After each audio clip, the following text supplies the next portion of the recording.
मिळतेय। 4 जखमींची प्रकृती चिंताजनक असल्याची माहिती आहे। मध्यरात्री 12:30 वाजताच्या सुमारास हा स्फोट झालाय। जखमींवर नागपूरच्या दंदे रुग्णालयात उपचार सुरू आहेत आणि याआधी 17 डिसेंबर 2023 मध्ये याच कंपनीत मोठा स्फोट होऊन 9 कामगारांचा मृत्यू झाला होता। आढावा घेतला रजत वशिष्ठ यांनी।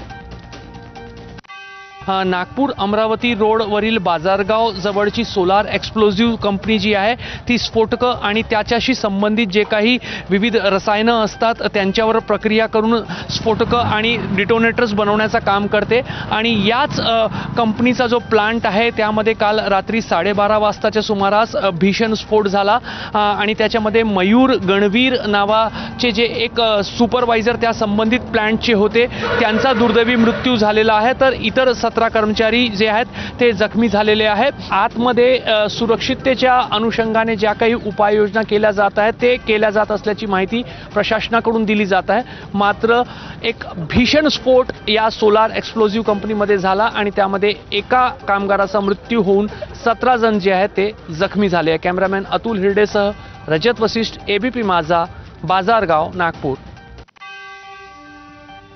मराठा समाजाला ओबीसीतून आरक्षण दिल्यानंतर आता नवीन वादाला तोंड